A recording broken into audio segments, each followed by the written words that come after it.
बिस्मिल्लाहिर्रहमानिर्रहीम। अस्सलाम वालेकुम।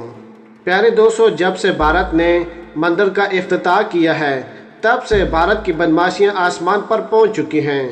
भारतीय मीडिया और भारतीय हुकूमत का कहना है कि हम मंदिर का इफ्तिताह कर सकते हैं तो मकबूजा वादी को पाकिस्तान से क्यों नहीं छीन सकते। अमेरिका भी इस मामले में कूद पड़ा है। अमेरिका की तरफ से स्टेटमेंट आई है कि भारत लद्दाख और मकबूजा वादी के बारे में जो भी फैसला कर रहा है वो सही है और अमेरिका की पूरी तरह सपोर्ट भारत को हासिल है। प्यारे दोस्तों, कल मोदी सरकार ने मंदिर का इफ्तिताह किया और वहां पर पूजा की, जिसके बाद पूरे भारत में खुशियां मनाई जा रही हैं। एक तरफ खुशियां मनाई जा रही हैं तो दूसरी तरफ मुसलमान गम की लहर में डूब चुके हैं, क्योंकि याद रहे कि बाबरी मस्जिद को शहीद करके ही मंदिर को तामीर किया गया और मुसलमानों की आंखों के सामने ही मंदिर का इफ्तिताह भी किया गया।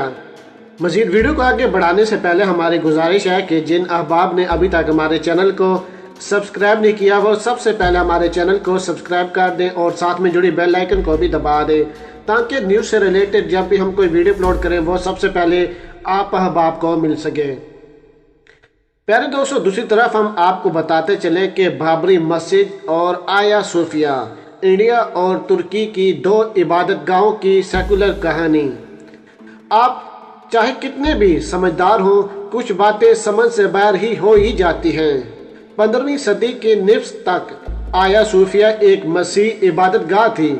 फिर एक नौजवान शहंशाह ने कस्तिना को फतह किया और आया सूफिया को मस्जिद में तब्दील कर दिया गया। याद रहे कि वो एक अलग ज़माना था, बादशाह जो चाहते थे करते थे।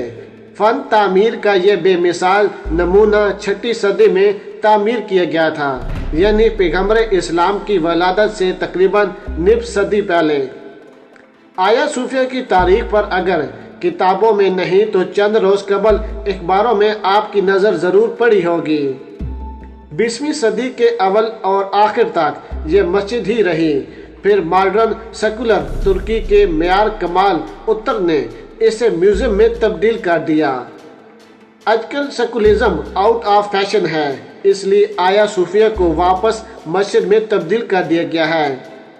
उसकी कई वजूहात हो सकती हैं, या तो इस्तकबाल में नमाजों की तादाद बहुत बढ़ गई है और हुकूमत को जहां जो इमारत नज़र आ रही है इसे मस्जिद में तब्दील करने का मंसूबा बना रही है, या हो सकता है कि मौजूदा सदर से कोई सियासी पैगाम दे रहे हों। जब आया सूफिया जैसी तारीखी इमारत से दोबारा आज़ान की आवाज़ बुलंद हुई, ये अमल शुरू हो चुका है, तो उन लोगों को एक वाज़ह पैगाम तो जाता ही है जिनकी ज़िंदगी का मकसद तारीखी की गलतियों को सीधा करना था। बस सवाल ये है कि आप कब से शुरू करना चाहते हैं।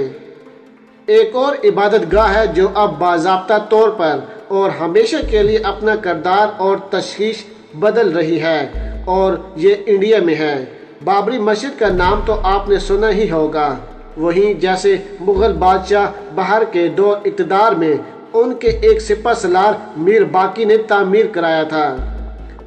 500 साल के तवील सफ़र के बाद अब 5 अगस्त को इस मकाम पर एक आलीशान मंदिर की तामीर शुरू हो गई है, जहां कभी बाबरी मस्जिद हुआ करती थी, और वज़ीर आज़म नरेंद्र मोदी ने खुद मंदिर के संगे बुनियाद भी रखी है और वहां कायम आरजी राम मंदिर में पूजा भी की है।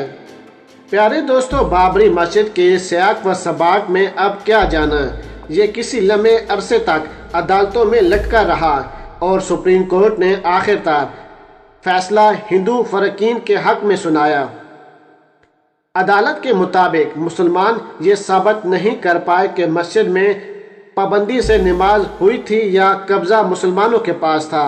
बस बुनियाद बात यही थी, बाकी कानूनी बारकीनियों में उलझने से कोई फ़ायदा नहीं। ये काम मुश्किल भी था। उस ज़माने के नमाजी अब कहाँ जिंदा हैं कि आकर कहते कि माई लाडर हम वहाँ नमाज पढ़ते थे, अपनी खुशी से नहीं तो माँ बाप के डर से, लेकिन जाते ज़रूर थे। लेकिन सुनी सुनाई बातों पर अदालतें कहाँ यकीन करती हैं, वो सबूत मांगती हैं।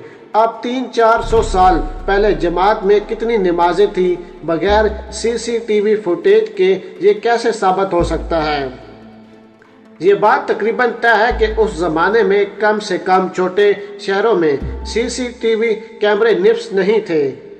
دلی میں اب لگ رہے ہیں تو 500 سال پہلے اودھیا میں کہاں سے آتے؟ اس لیے اب مندر کی تعمیر کی تیاری مکمل ہو چکی ہے اور افتتاح بھی ہو گیا ہے۔ کچھ لوگ پریشان ہیں کہ اس تقریب میں وزیر اعظم کو کیوں مدعو کیا گیا۔ ایک سیکولر ملک کے وزیر اعظم اگر مندر کی سنگ بنیاد رکھیں گے تو کیا یہ مناسب ہوگا؟ بس آپ کے معصومیت کا کیا کریں؟ سیاسی پیغام صرف مسجدوں سے ہی نہیں دیے جاتے۔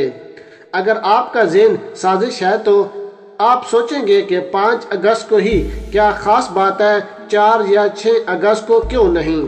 تو جناب آپ جیسے ہی کچھ لوگ جنہیں ہر بات میں سازش تلاشی کرنے کی عادت ہے کہہ رہے ہیں کہ گزشتہ برس 5 اگست کو ہی آئین کی دفعہ 370 ختم کر دی گئی تھی جس کے تحت کشمیر کی خصوصی درجہ حاصل ہو گیا تھا۔ اب اس میں کیا سیاسی پیغام ہو سکتا ہے؟ اپنی سمجھ سے باہر ہے۔ دونوں کے آپس میں کیا تعلق ہے؟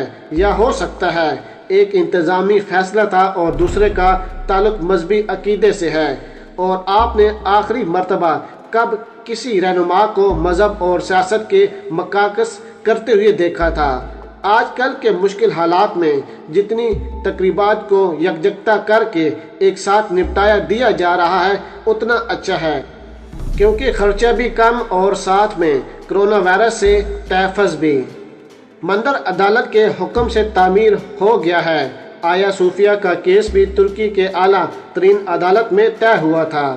جہاں تک سیکولر اقتدار کا سوال ہے، انڈیا میں ترکی کے سفیر کا کہنا ہے کہ آیا صوفیہ کی مسجد میں منتقلی سے ترکی کے سیکولر اقتدار پر کوئی اثر نہیں پڑے گا، اور آیا صوفیہ پر ترکی کی عدالت کا فیصلہ بابری مسجد پر انڈیا کی سپریم کورٹ کے فیصلے سے مختلف نہیں ہے۔ دونوں فیصلے اتفاق رائے سے دیے گئے ہیں۔ پیارے دوستو، آج کی ویڈیو سننے کے بعد کمنٹس باکس میں آپ نے بابری مسجد یا رام مندر کے بارے میں ضرور ووٹ کرنا ہے، اور ہماری ویڈیو کو ہر جگہ پر شیئر کرنا ہے تاکہ پوری دنیا کو پتہ چلے اصل معاملات اور حالات کیا ہیں۔